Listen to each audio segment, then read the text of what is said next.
north part of the western boundary of the Yorkshire Dales is an area of highland, capped by isolated peaks and cut by valleys draining into the Craven lowlands in the southwest.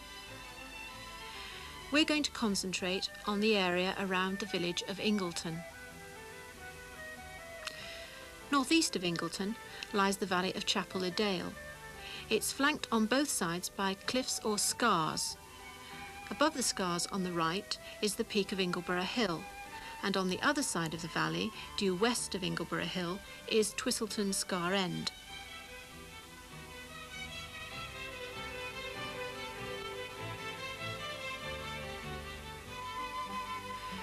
Much of the characteristic scenery of the Dales is the result of the underlying geology.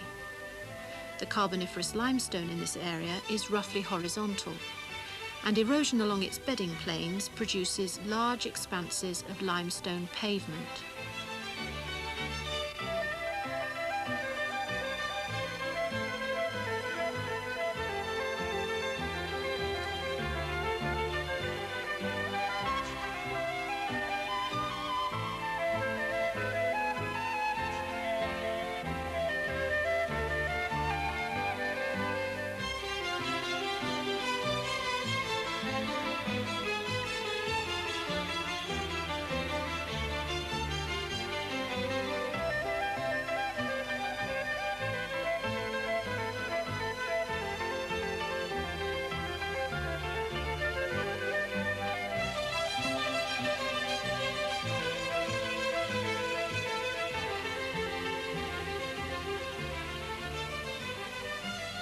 The rocks are well exposed here, and the geology is relatively straightforward.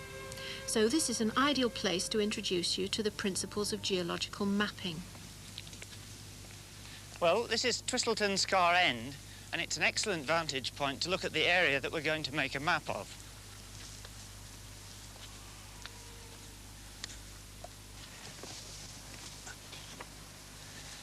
Now remember, a geological map is just an ordinary topographic map where we've coloured in the various geological strata as they appear at the surface. I'm looking down here over the valley of Chapel-le-Dale, and behind me is the huge mass of Ingleborough, and below it there are almost horizontal scars of some sort of rock running out on that ridge there. And below that, this huge working quarry. Following the valley down, we end up at Ingleton village itself.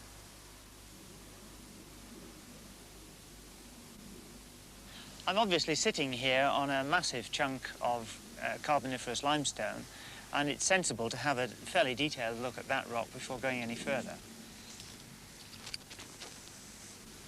Now, at first sight, there isn't a lot of detail to be seen in the Carboniferous limestone here.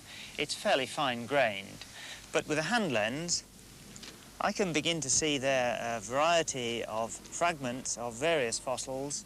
I'm sure there are small bits of crinoids there, and broken shell fragments, and some little specks of crystalline calcite. In fact, the whole rock looks rather as though it's a broken-up mass of fossil fragments. Now, the thing that gives this part of the world its most characteristic look is the way these massive beds of Carboniferous limestone weather. Rainwater percolates into any plane of weakness in the rock and dissolves the rock away. The water percolating down these joints can give quite deep gashes called grikes, leaving big blocks of limestone or clints between them.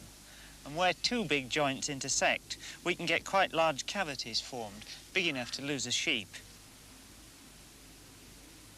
The result of all these processes is to give us these rather beautiful limestone pavements. This limestone is obviously a very major feature here. I'm sitting around about 1,200 feet, and there's obviously a good deal more limestone above me here. And on the other side, there are very prominent horizontal scars just about the same height, and indeed a good deal higher than I am. And above them, on the flanks of Ingleborough itself, a considerable slope of much darker rock. In fact, it's part of the Yorkshire series that are almost entirely shales, with just the occasional more resistant bed of either sandstone or limestone. And on the very top there is a very thin layer of the next rock up the stratigraphic column, the millstone grit. So what we have to do when we're making a map is actually prepare a stratigraphic column at the same time, and I'll just quickly note down here that we've got in the stratigraphic column a series of great scar limestone where I'm sitting. That's around about 1,200 feet and probably a good deal more above me, and then the darker rocks of Ingleborough, the Yorkshire series, and above that a very thin capping of millstone grit. And finally, before leaving this area, what I've got to do is to just mark the limestone where it occurs here on the map. The first thing I'm going to show is a big cross, the sign for horizontal beds, and then in the rest of the hillside here I'm going to put in the brick symbol for limestone along here. And it's probably the same limestone along this side of the valley, the scars above Raven Scar, so I'll indicate that with the brick symbol as well. Although the limestone obviously extends some way down below Twistleton Scar End here, it doesn't go the whole way down into the valley. Over there, they're quarrying the so-called Ingletonian granite. In fact, it isn't a granite at all.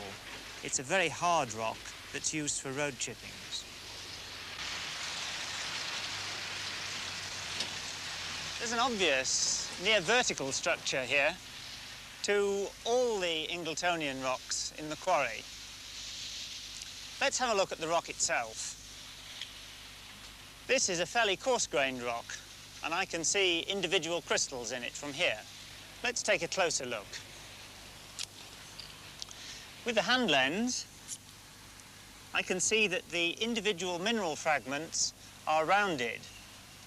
There are some white ones here and some pink ones, probably quartz and feldspar, so that the whole rock looks as though it originally was a sediment. There are fragmental particles cemented together. But now, it's extremely hard. The whole thing has been recrystallized under heat and pressure. It's now a metamorphic rock. We'd call it, I suppose, a kind of quartzite. Now, elsewhere in the quarry, there are a variety of other rock types. And perhaps the most distinctive is here, which shows another very interesting feature. Because along the length of this sample, we can see evidence of the original sedimentary laminations in the rock. This originally would have been a kind of mud, and with the metamorphism, that's now become a slate. Now, there are places in the quarry face itself where these two rock types, the originally sandy rock and the originally muddy rock, can be found side by side.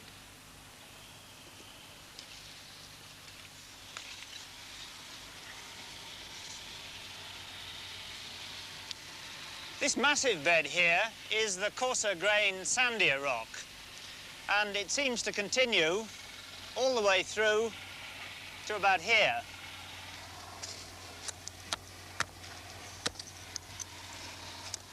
Here we're in the slate, and I can see the original sedimentary laminations in this rock here, and they're parallel to this surface between the fine-grained sediment and the coarser-grained one.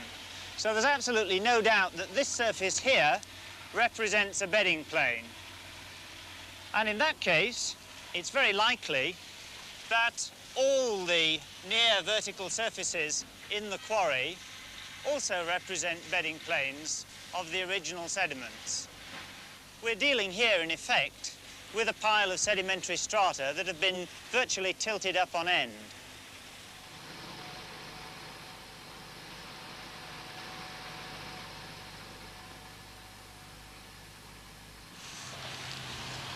I've just been marking on the bigger size of the quarry because it's grown quite a bit since the map was made.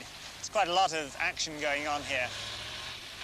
Now, normally when we're making maps in the field, we don't have the advantage of huge quarries with excellent exposures. We have to work with natural exposures, and there's one down here. This is a typical natural exposure of Ingletonian, very much covered with lichens and moss, but I can still see the strong direction of the near vertical bedding, and I want to get that on the map. I've got a compass here which I've put parallel with the north on the map, and I'm going to rotate it until the compass reads north too. So I now know the map is roughly in the same orientation as the countryside around me. And it's then a very simple thing to mark on the map with a long, firm line this direction of strike, and then I'm going to shade in with red lines for Ingletonian. The other thing that I've got to do is to put this information on the stratigraphic column. So I'm going to extend my column down to about 700 feet, which is the height I'm at now, and put in a symbol for Ingletonian. Now, there's been some discussion as exactly how old these rocks are, but the general feeling now is that they're Ordovician, which means they're a good 100 million years older than the Carboniferous on Twistleton.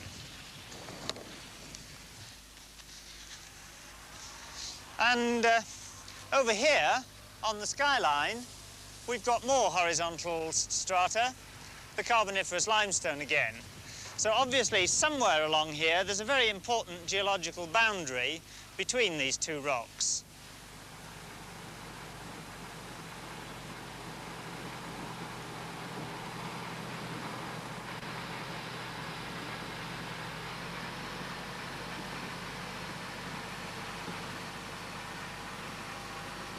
About half a mile at Chapel le Dale lies the entrance to White Scar Cave.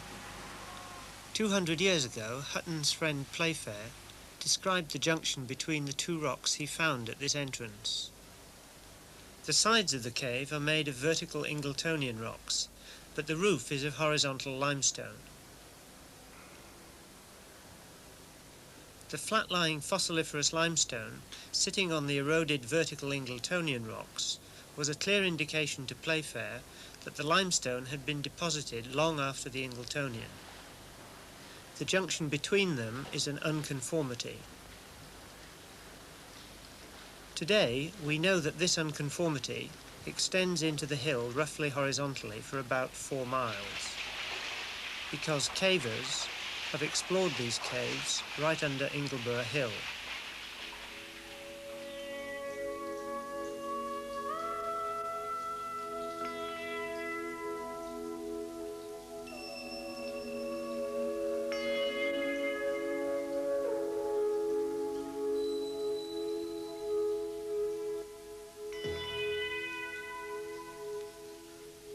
Such cave systems are formed by water percolating down through the joints and along the bedding planes, dissolving the limestone as it goes.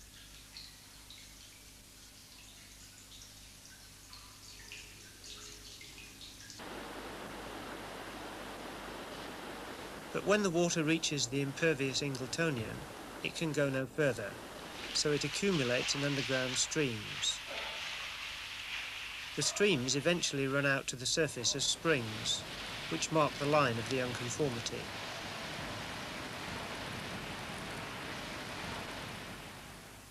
At White Scar Cave, the unconformity lies just above the 800-foot contour, which here runs along the road.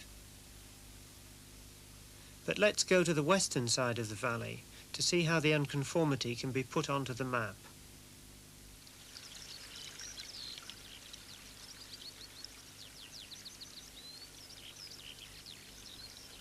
These rocky channels beneath Twistleton Scars are formed by springs, and we knew that this spring line would give a good indication of the position of the unconformity. This line of springs can be seen quite clearly on the map, and D. Edwards has gone to the springs behind Twistleton Dale House to look for the unconformity.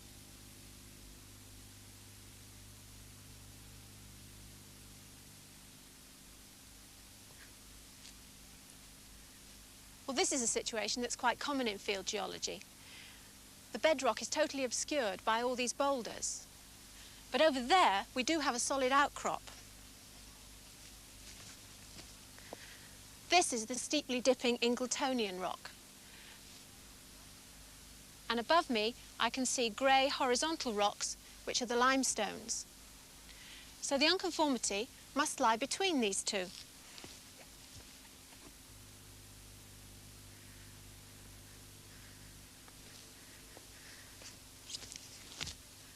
These dark grey rocks are limestones. They're absolutely full of fossils, particularly corals.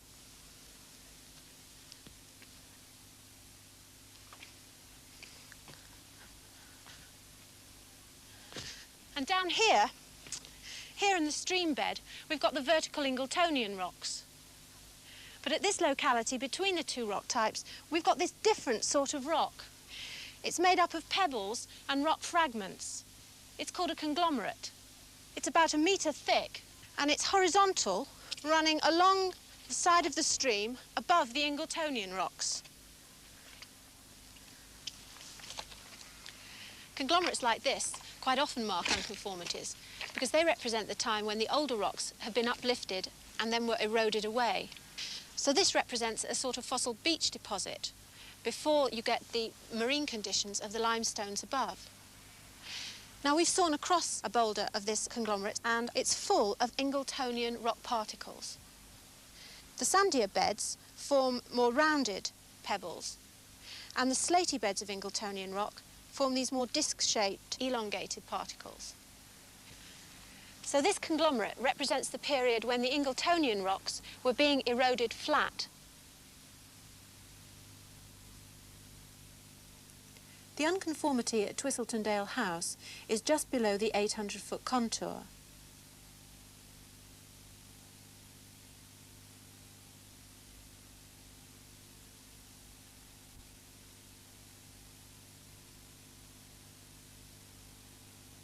From Twistletondale House, I continued southwest down Chapel le Dale, using the spring line as a guide.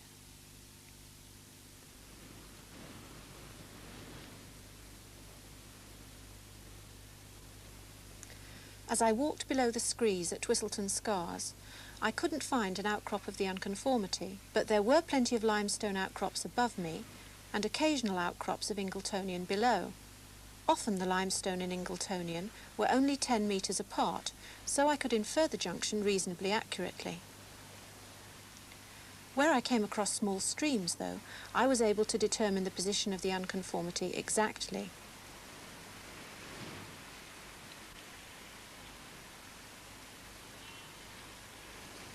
Just up there are the horizontal limestones, and here is quite a big bed of the conglomerate. Underneath here is another bed of the conglomerate, and in the stream bottom there are the steeply dipping Ingletonian rocks. And the unconformity comes underneath here.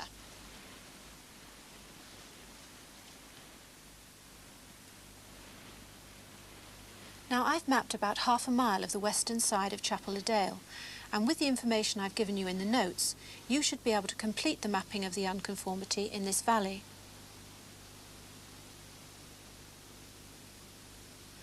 Just west of Twistleton Scar End, there's another famous locality which Playfair visited.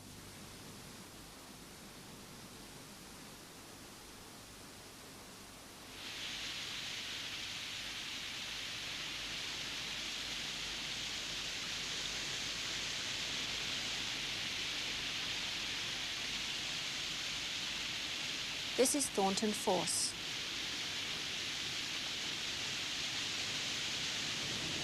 The river bed is made up of the steeply dipping Ingletonian rock, and this extends up to the thick beds of horizontal limestone which form the falls. The overhang marks the unconformity. Playfair was the first to recognise that this unconformity represents a huge gap in the geological record, probably the whole of the Silurian and certainly the whole of the Devonian period, and that's about 100 million years. The unconformity at Thornton Force lies at about 725 feet. From here, I followed the unconformity down the valley towards Ingleton.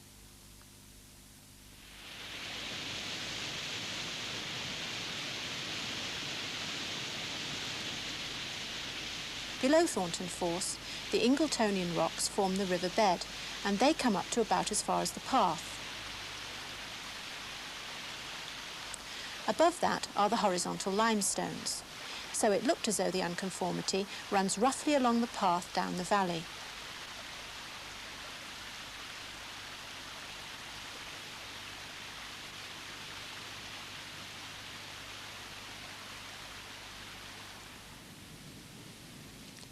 In fact, I found that the lower of the paths along the west side of the valley runs very close to the line of the unconformity between the horizontal limestones above and the vertical Ingletonian rocks below.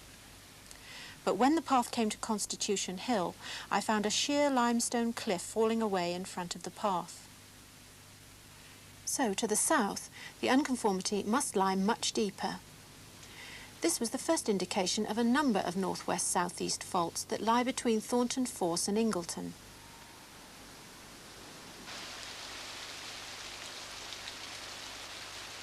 But it wasn't until I travelled down the river to just south of Ingleton that I found clear evidence of this faulting. These riverbanks aren't limestone or Ingletonian rock. The rock is a red sandstone, probably of late Carboniferous age, and far younger than the rocks capping Ingleborough Hill. Ingleton was a coal mining village until the 1930s, so coal measures must lie beneath these sandstones.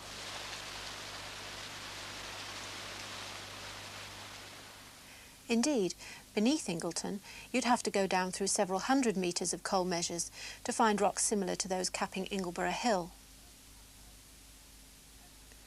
The present positions of these strata on either side of the faults gives you some idea of the enormous throw of this fault system. Now let's run through the major events in the geological history of this area. We'll start with the Ingletonian at a point where the surface of these metamorphosed and tilted Ordovician rocks had been eroded. In early Carboniferous times, the sea advanced over the Ordovician land surface. During the Carboniferous, a great thickness of limestone was deposited on the seabed. Towards the end of the Carboniferous, there were influxes of land-derived sediment, leading to the alternating sequences of limestones and shales of the Yoredale series. Then, as the sea retreated, the coarse sandstones of the Millstone Grit were deposited.